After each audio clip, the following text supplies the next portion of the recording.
now that I'm getting attacked almost constantly, I can show you there's a few things that go into the attacks. One, the major contributing factor is pollution. And if you look at the map, hitting M, using the Alt key, you can actually see your pollution cloud.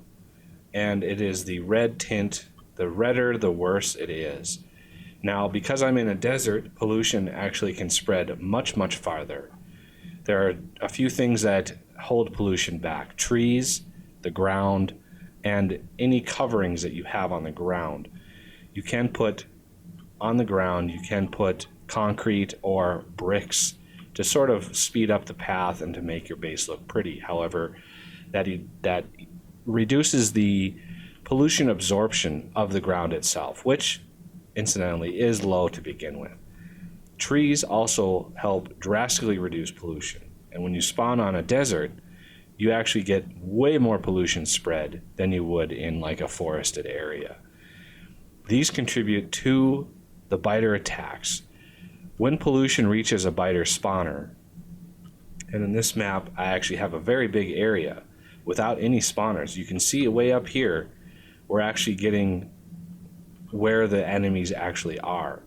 When pollution reaches them, they will spark attacks. They will form up attacks and then head to your base to attack whatever they can find. They prefer pollution creators or you. So be very careful with where your pollution goes, how much you produce. The more pollution you create, the more you're going to have to defend your area because you're going to start getting attacks. In order to repair any areas that are affected, you're going to want to build repair packs, which are right here.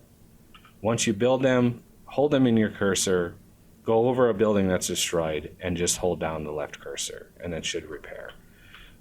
Depending on how damaged it is, you're gonna need quite a few of those repair packs. So keep your pollution under control or madly defend your area. There's another attack. Make sure to have lots of ammo on hand. I have a little ammo manufacturing plant right here where it's just producing ammo. That's all it does. Hold some in your inventory. You can either left click to place one or right click to place all of them. So I do left click, maybe put in 10. And depending on how many you have, you can either right click a stack in your inventory to pick up half, or just pick up the whole thing and right click to, place one at a time. Other areas are the damage that the turret does is depending on if you've upgraded your bullets, your shooting speed, and your damage are both represented in the gun turret itself. So as you get things upgraded, everything will eventually be, you will eventually be able to destroy it. Now, as pollution reaches the biters, it bumps up their evolution factor. Evolution factor is determined by three things. Time is one of them. They will slowly evolve as you play the game. The number of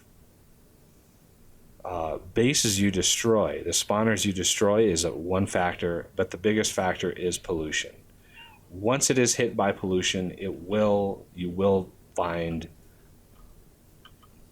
worse and worse biters. So you'll start with the small biters.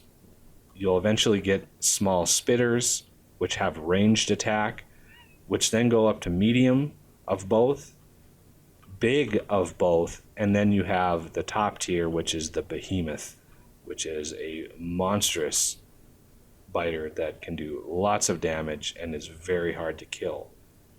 So get those defenses up. I've mentioned researching turrets early game, which is helping me survive my attacks. However, it takes a lot of logistics to keep those supplied with ammo, because these low tier bullets, the first ones you start with, don't do that much damage. You really want to get to the upgraded damage ones, which comes later in your military. There's the piercing rounds, military 2. Get those going as soon as possible. They use steel, but they're much more effective at destroying the attack waves that come in. So thank you for watching.